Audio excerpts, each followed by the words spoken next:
Hello and welcome to this vlog where I will try to merge the Lærke Scrappy technique together with the Wool and Beyond Lonely Leftovers vest. I started this in April of 2024 and currently it's August of 2025. So let's go back to April of 2024 and start this project. I just woke up. Well, I woke up like an hour ago and I tried to go back to sleep, but I couldn't because I kept thinking about the Lonely Leftovers vest made with my acrylic yarn. So there's still so much in this box, and this is already my 7th project, so I don't know how many I am going to have to do to get rid of all of this acrylic yarn. Yeah, and today I want to make I want to start, because I'm not going to make this in a day. I want to make the Lonely Leftovers vest by Wool and Beyond. It has been on my mind for such a long time, and I have the perfect idea what to do. So I am going to be using a frog sweater, a white one. Some parts has some glitter in it, so it's white with some glitter. I think 50% wool, 50% acrylic, that's what it was. And I'm gonna hold that strand together with an acrylic strand from my official acrylic stash. And I wanna do that in the Lærke method. And I'll show you the book. So here is the Lærke book that I mentioned. And this is the unraveled sweater yarn that I'm going to be using. Part of it is just plain white yarn, and it's 50% acrylic, 50% wool. And it's really squishy, so that will be really nice for the garter stitch of this pattern. And then some of it has glitter in it. I'm not sure if you can tell, but I can tell there is glitter in this one. And yeah, I'm just gonna think about when to use the glitter and when to use the regular yarn. So that's the one strand, and I'm also going to be using this one for the eye cords, and I'll show you what I mean with her methods. So she has a lot of different methods in here. So this is like an ombre effect, and then the blue one here is more like the type of style that I want to go for.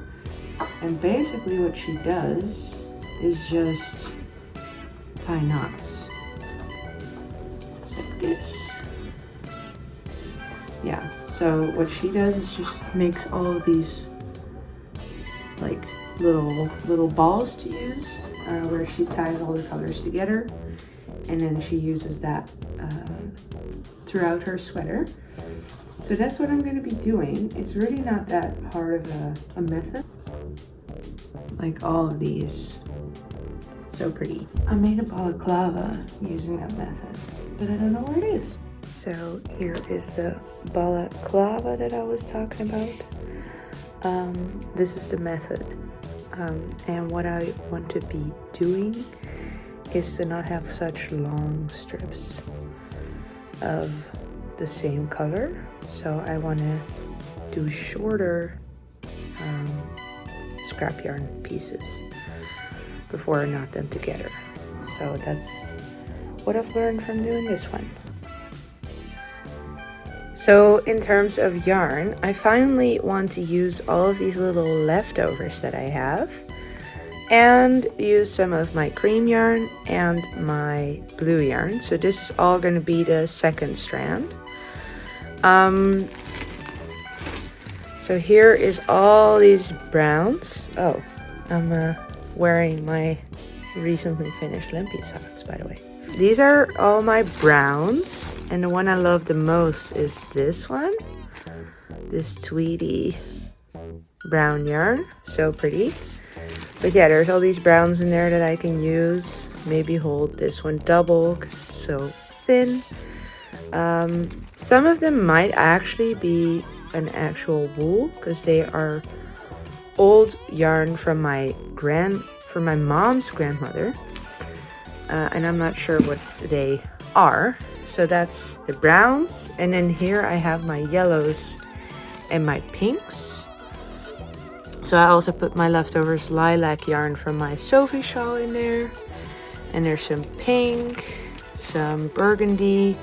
And then here I have some of the final leftovers of that ochre that I used for my terrazzo neck.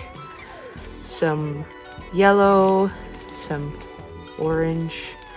Yeah, and I think that would be really nice to use all of this as a second strand. So I'm gonna be doing knotting them all together like the Lærke bagger method, and then I will be doing like a piece of white, a piece of color, and then I'll use this as a color as well, because then it will blend out evenly.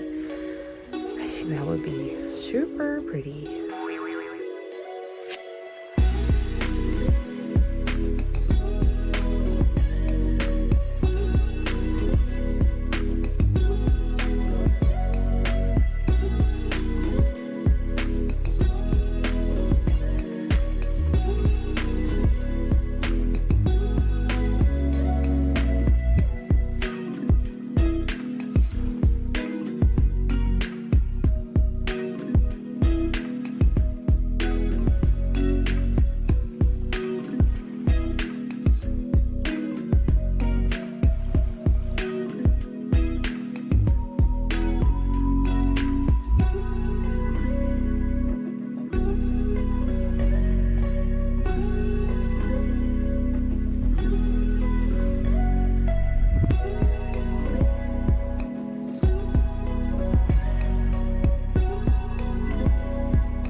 So you will have seen me work on this.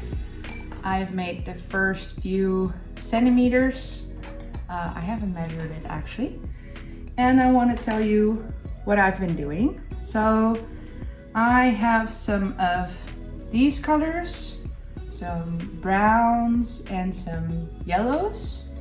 That is one category. Then I have whites and I have all of these pastel colors.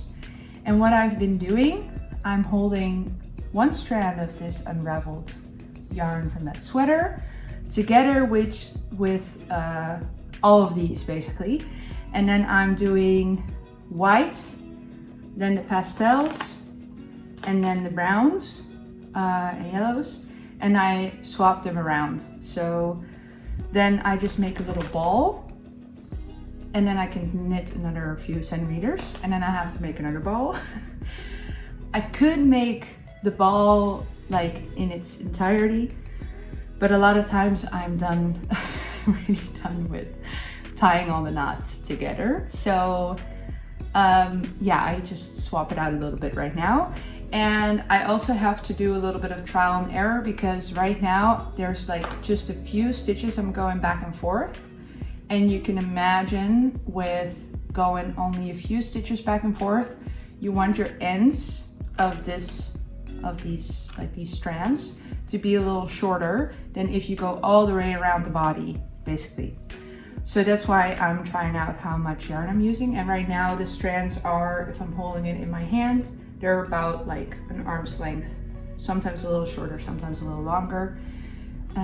Yeah, and I really like the way that it's looking. What I have decided to do is leave my little ends on the knots that I tie, because I feel like that adds a lot of structure, and I really like that, the way that that looks. And I know that Lærke bagger has also done that. So there you can see all of her ends are also sticking out. And this is the ATS technique, which is the Alone Together sweater.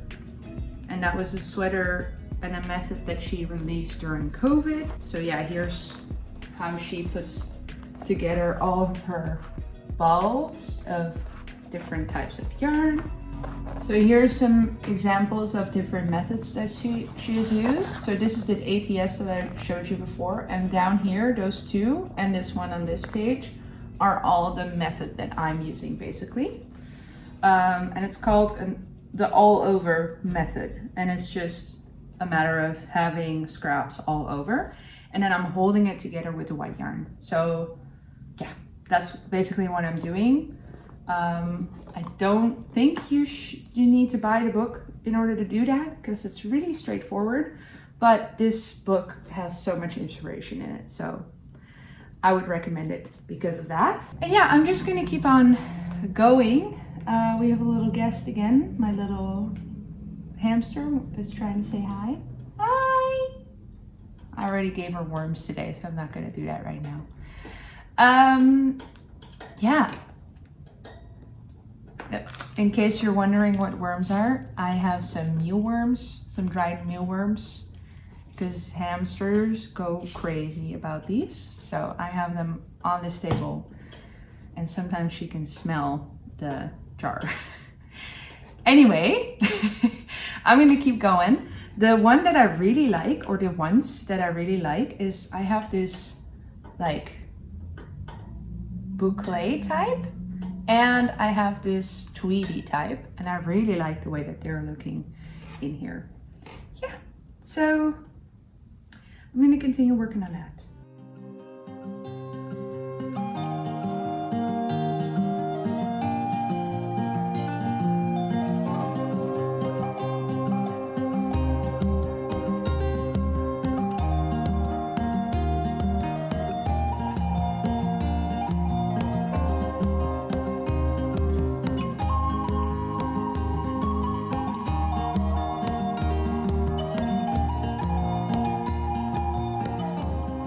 I made the I-cord for the back. So this is where we are. Looking pretty. I worked on it on the train. Got stared at in a good way. Yeah. So I used just one of the two strands that I am using in here, the non-scrappy one. I'm using that one for the I-cord. And the I-cord is on 3mm needles, and this is all on 6, so it looks really neat, and I already have a little bit of a feeling how it's gonna look when it's like finished. It's gonna look so polished with all of the ends like that. So yeah, it really makes it a lot more okay that all of these ends are sticking out. So that's just that.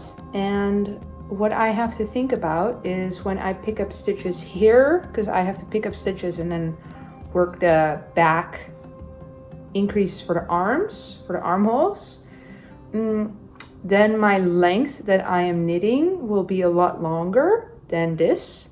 So I have to think about that for the strand, the length of the strands that I'm using for the scrappy bit. So I have to think about that. I still have a little bit of yarn for that I was using for this, and I'm gonna be using those for the fronts. So you pick up stitches here for the 2 fronts. Yeah, and I have to think about that. So it's a lot of yarn management, but that's okay. Let's keep going.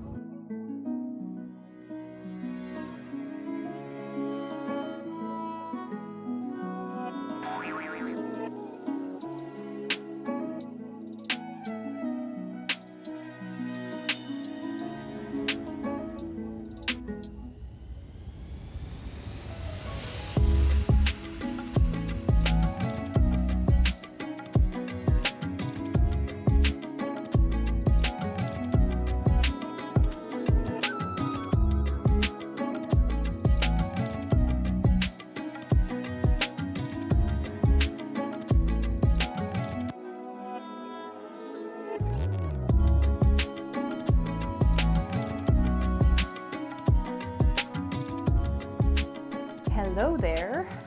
I just wanted to check in on my Lonely Leftovers Fest. It has been a long time. I saw that the last time I filmed anything about this was in April, I think. Long time ago. But I made a front. It's not completely finished, but I am like halfway the increases on the armhole, and then I ran out of my Scrappy yarn. I have the other yarn here. And I just wanted to do a quick check-in. I had just put this down for such a long time. So much that I had just kind of forgotten about it. And yeah, here it is. I took it back. I picked it back up and I wanted to finish this little vest and then also continue filming it. So here it is in the current state. I just wanted to mention it, and it's looking really cute and I really like all the texture in it and everything. The texture is created because I don't snip my ends where I changed the Scrappy yarn. So just wanted to do a little check-in. So here it is.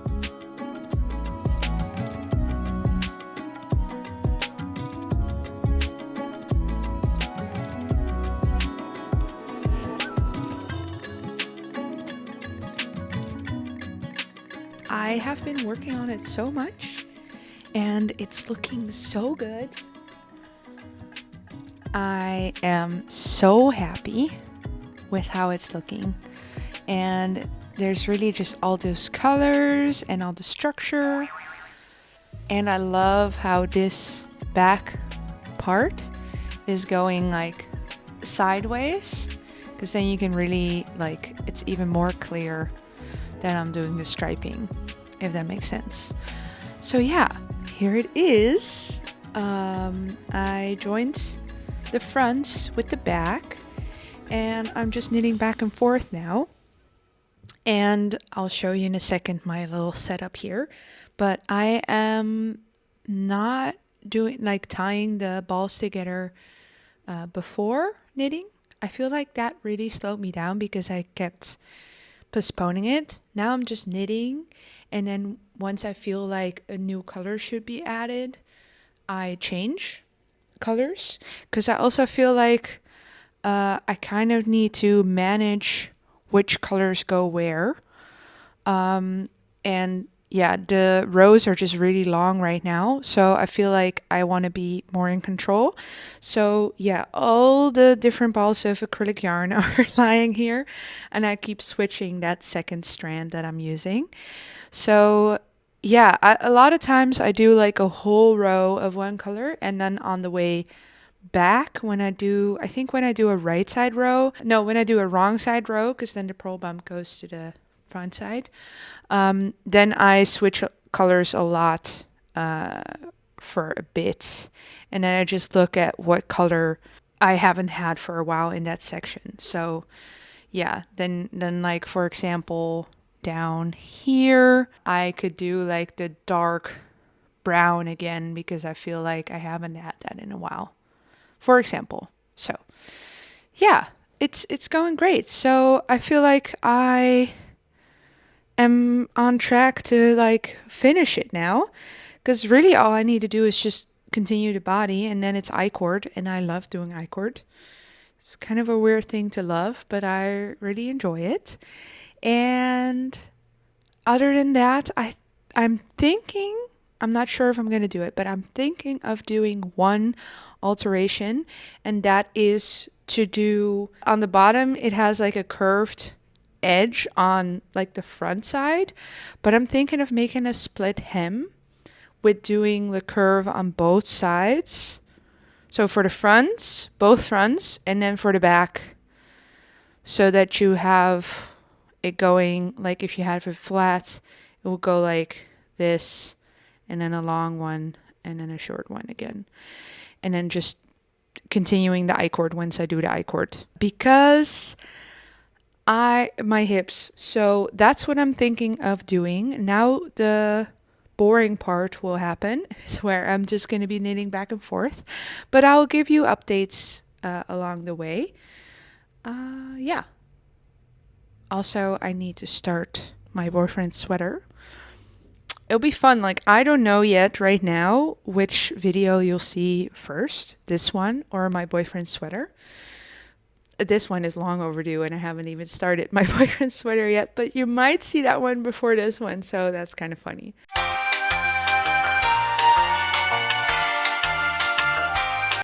But I'll I'll see what happens. I'll just knit on them simultaneously, but you won't see that in this one. So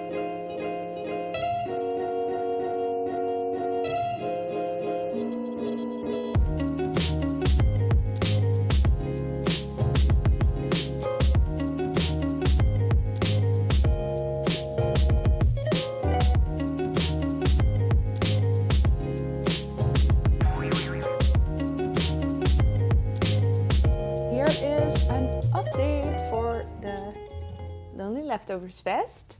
So I'm in the body right now and it's moving super slowly, and I'm manually cutting the yarn when I want to put a different color in.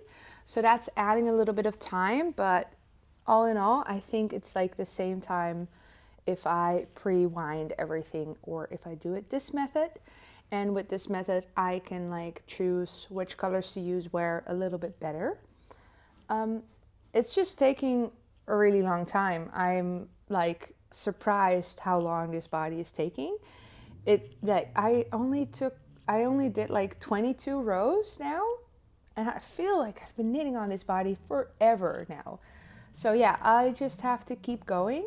I also noticed that I don't really like doing garter on these big needles, and I don't know if it's the combination of the garter and the acrylic. I'm not sure. I just like really have a hard time going through this body. So yeah, maybe I should go like do the armholes for a bit and that will be better, but I don't know. I just wanted to check in and show you where I'm at and that it's taking a while. Yeah, but I think I'm not even gonna make it like in less than a year, because it's already April right now, April of 2025. This is taking so long. I don't know. It should be like the quickest thing to whip up, but I think the method of my yarn, like the yarn management while I'm doing this, is just taking too much time to make it a fast project. Can you imagine doing this method on like a fingering weight sweater or something? That will take forever.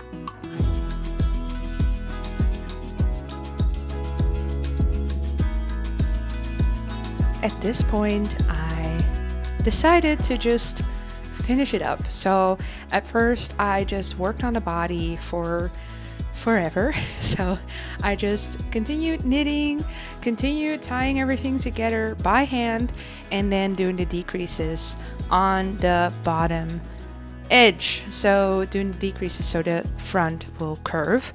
And then there were miles and miles and miles of I-cord.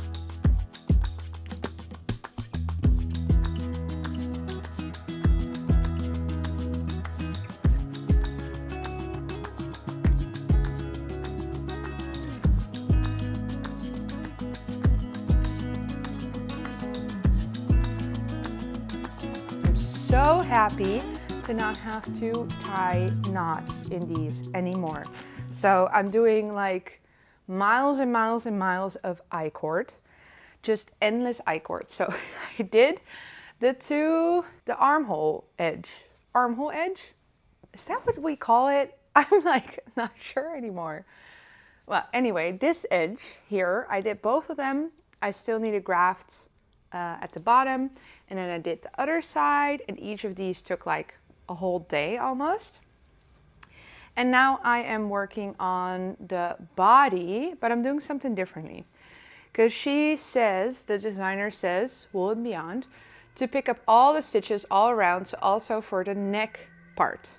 But here you have like a little edge in your knitting, like here you have like a corner, And I feel like I looked at Ravelry project pages, and I didn't really like if you keep continuing like this, then you just like totally omit this corner. So it's like rounded off. And I feel like the whole point of this is that there's like a point here, and then at the bottom it's rounded, like here. I really hope this will block out, by the way. It's a little, just a tiny little bit, like not the right tension here around the curve. I feel like you should have put in that you pick up more stitches here. But anyway, and this way I will later pick up stitches here and then do the tie for the front and then continue and then do the tie on the other side. So then I feel like there will still be that corner here. So that's an alteration I'm doing. I was also debating not doing the tie at the top and doing buttons along this straight side, but because this is curved, I feel like that's just not, it's just not gonna look that good. I was thinking of doing like buttonholes in here because I really like the way that that looks. Yeah, but I think I'm gonna go with the tie. Anyway, that's what I'm doing and I should continue.